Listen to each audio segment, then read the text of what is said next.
What's going on, everybody? Prophecy Wiz, and today I'm going to be sharing with you guys what I think are going to be the top 5 meta decks post Maze of Masters. It's going to be YCS Las Vegas format. Essentially, there are some new cards that I think are going to be definitely relevant and are going to change up the format a little bit. So, wanted to share with you guys my thoughts. If you guys like this video, please be sure to like and subscribe, as well as check out my Twitch link below, where I stream almost every single day at ProphecyWiz_. High-rated dueling book, and yeah, talking about the format, talking about tech choices, all of that good stuff. So I've been playing 7 days a week. I've been traveling to regionals, playing, I'm going to 5 YCSs in the next 2 months. So I have a ton of stuff coming up. I will be at Las Vegas. I'm going to be grinding the giant cards at Las Vegas because my team couldn't go, unfortunately, but that still prepping as if it was a good YCS, and hopefully you guys will see some giant cards hanging here afterwards. So, getting into the first deck for post Maze of Masters, I wanted to talk about the Ryzeal deck. So I think Ryzeal it's going to be an interesting situation, because I think a lot of people are kind of expecting pure Ryzeal to be now the better version rather than the Fiendsmith Bystial.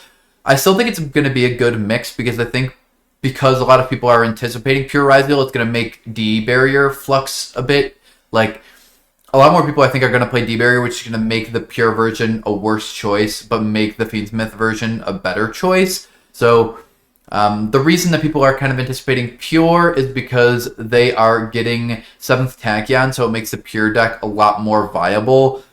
There's also is a card that just surges 7th Tachyon. If anybody doesn't know what 7th Tachyon does, it reveals a number XYZ between 100, I believe, and 110, and adds based on its type and attribute, and then level equal to the rank. So one thing that's really cool about that card is you can search Artifact Lancia, which is going to be huge, because if you side in 3 copies of Lancia, which is in 95+% of side decks, probably should be in 100% of people's side decks.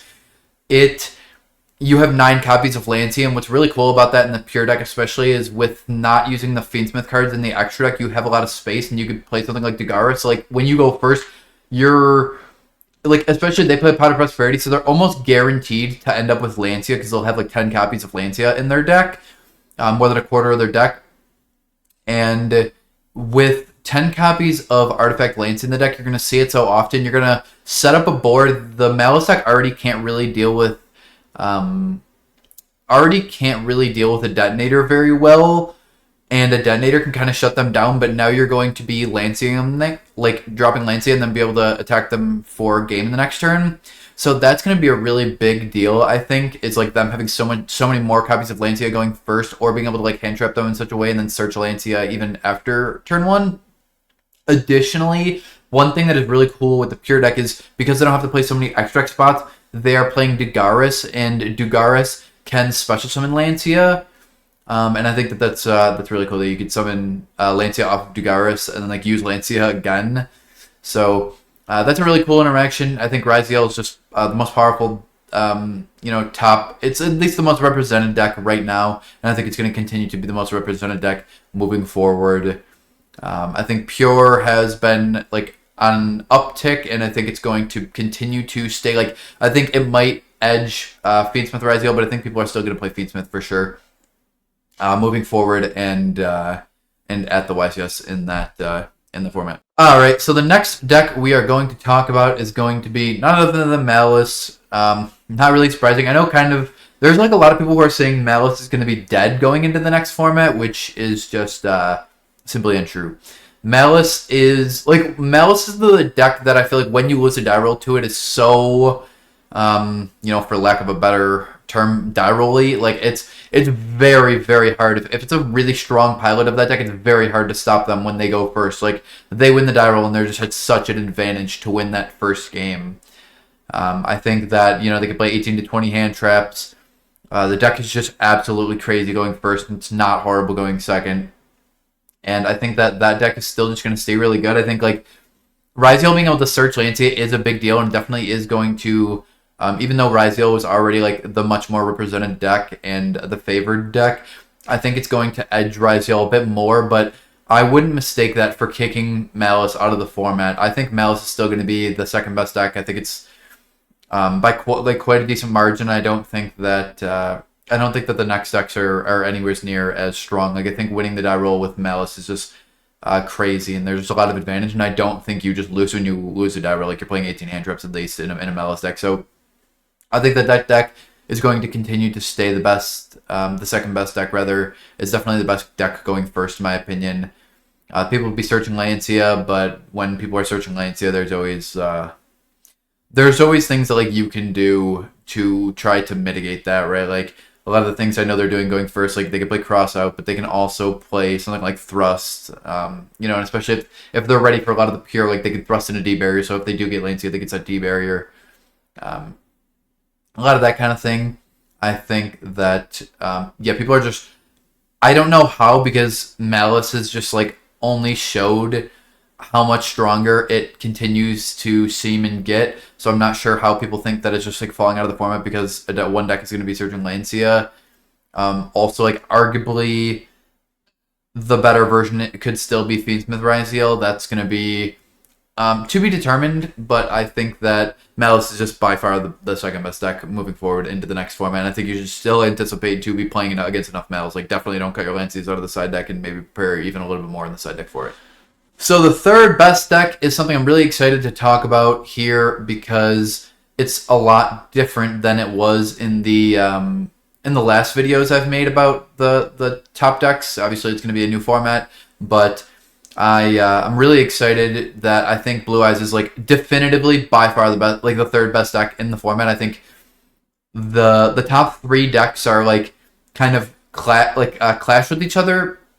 I think Blue Eyes is very consistent. I think it plays a ton of hand traps. I think it's a great control deck, and I think it's really cool that the structure deck is a viable deck. I know that people are, you're gonna get you need the Primate cards, but genuinely I think it was like a really good pilot. I think you should be playing the Primate cards if you can, but I think you could go to a regional and absolutely get in the top 8 without using Primate cards or the Alistair engine. Like I think you could play the Seahorse, and I think that deck is just really a really good control deck. I think it's like we haven't had a good structure deck like this in a while. I know some people bring up like the Trap Trick structure deck or the Fire King structure deck, but I don't even think that this deck is anywhere near those. I think this deck is actually like a lot better. I'm not saying this is that this deck is anywhere near crazy. I think what it does is like moderately fair, but it's a great control deck. Like it can do a lot through some interruptions, and it has a great way of like controlling the game state. It has great monsters it can summon, and that's really cool. Like a lot of people are gonna love that it's Blue Eyes. That matters to some people, and to some people it just matters that you can pick up 3 structure decks and play moderately competitively. It comes with a ton of hand traps, like a deck Searches Valor. It comes with Nibiru, Ash, Imperm Valor. Like it comes with like a slew of great staples. I don't know if it comes with Ghost Ogre or not, but the rarity collections have made all those cards cheap as it is, so you really have a good accessibility. Like this brings something into the game that we haven't had in a long time. I know people will talk about Tempai, but some of the cards that were really required in Tempai were still a bit expensive, and I feel like you really could play like a $50 deck and have like if you could play with like high Yu-Gi-Oh skill, you could play with a $50 deck and top regionals consistently with this deck, and maybe even squeeze into the top cut of a YCS. So that's really crazy. I think one of the things that it's going to be missing if you are playing it on a really budget scale or even just a budget scale as it is, it's going to be Fua, which is tough because in my opinion Fua is the best card in Yu-Gi-Oh right now. I don't even think it's close. Like I can't even think of like what's the second best card. Like there's an argument for the second best card, but I think that there is no argument that Multumi Fuvaros is the #1 best card in Yu-Gi-Oh. It's not even close. So, like, not playing that card is a competitive disadvantage. There's just really no way of going about it. However, I think that you could top regionals and maybe top a YCS with just playing, like, $50 worth of cards at this point, because you could just pick up the Blue Eye structure deck, get really good with it, and pick up some cards on the side. So, I think that deck being the third best deck is just really, really healthy for Yu-Gi-Oh! I don't think Maliss is particularly healthy, but I think Ryzeal is a healthy best deck, and I think that even after they get 7th Tachyon, I think Ryzeal is a healthy best deck, and I also think that Blue Eyes is a healthy third best deck. I think it's really just Maliss that doesn't feel super healthy, but I would put Blue Eyes in the third spot, and I think that it's like very definitively the third. Alrighty, so the next best deck is going to be the Bystial Fiendsmith deck. That deck plays oftentimes over 20 hand traps. That's obviously a value. I know a lot of people are like, oh, a deck that just plays so many Bystials is going to be as good into Maliss.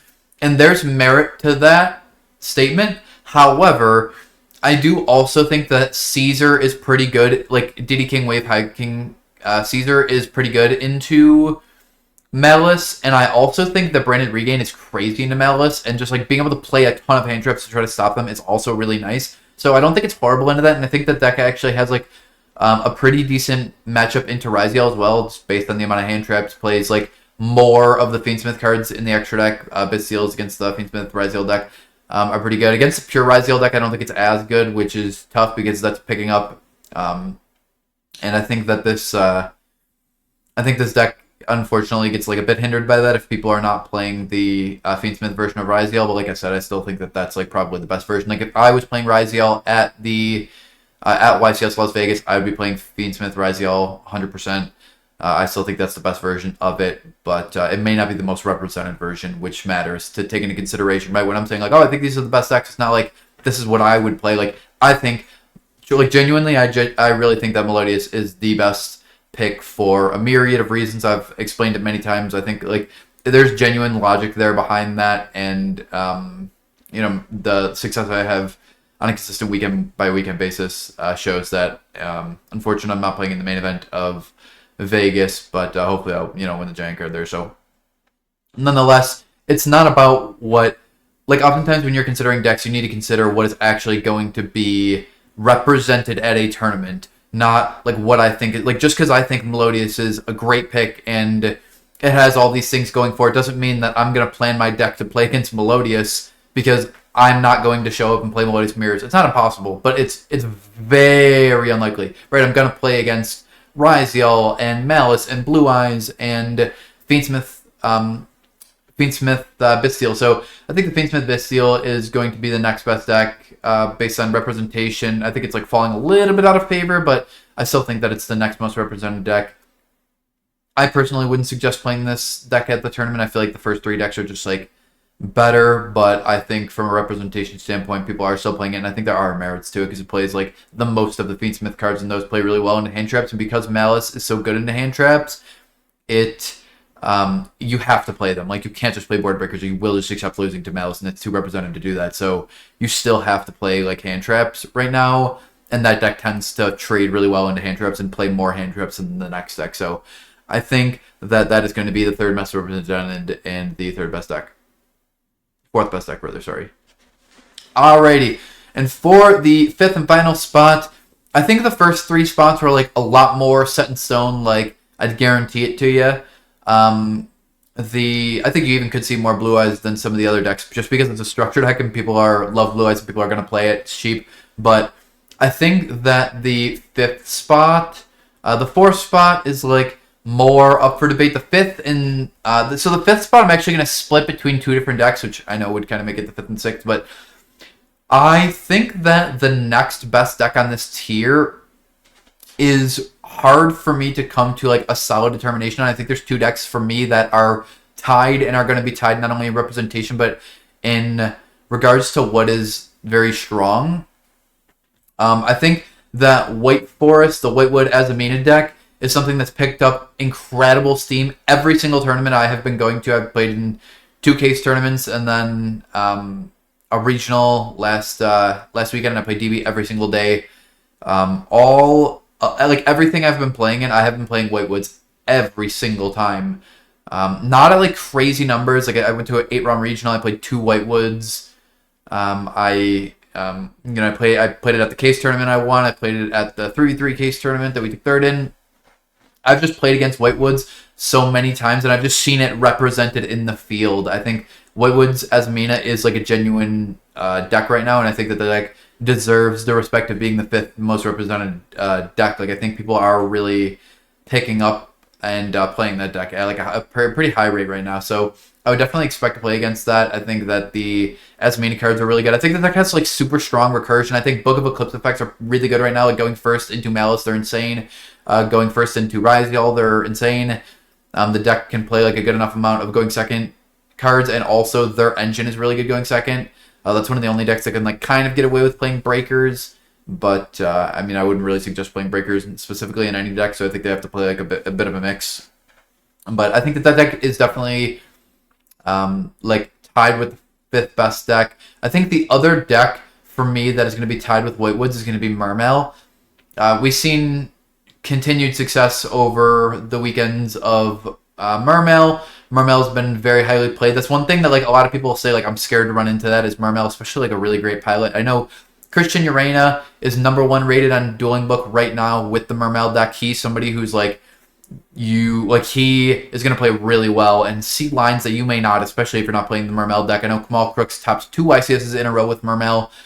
So that'd be interesting to see if Christian Urena plays that out of the YCS. I'd bet he would. He's ranked #1 on DB right now with it. Maybe his whole team will play it, but I think that Mermail is just an awesome pick. I think it's super fun. But I don't think that people are playing it because it's super fun. I think people are playing because actually it's genuinely a super strong deck. I think that Mermail is no joke. It can play Impulse, and I think it's just like when it goes first, it's the best deck if it plays. Like if it opens a strong hand, there's just nothing you can do. Like you will just have to accept losing, which is crazy. Obviously, like if you open something like Shifter, that's going to change things. But you know, and depending on what you open, but there are certain hands that they open that are just so strong going first that there's just simply nothing you can do. I think that's really cool. They've been summoning the Barrier statue, which I think has made it a lot better. And just overall, I think that Mermail is definitely well positioned, and it's interesting to see like not only the amount of YCS temps it's gotten recently, but also the amount of regional success it's gotten, and then the high level players that are, you know, Christian Urena is a how many time YCS champion. I know he won back-to-back. It definitely wasn't his first 2 YCS wins. Like, he's won, like, a handful of YCSs at this point, which is crazy. He's won a handful. And he is not only #1 rated on Dueling Book, but is grinding that deck. And, like, it's very obvious. You know what I mean? He's playing it in money matches. It's obvious to see that he thinks that deck is, like, a genuine contender. And he's not the only one. So that is going to be the tier list. Let me know if you guys disagree, if you guys agree, kind of what you guys think about some of these decks. And yeah, thank you guys all so much. I appreciate it.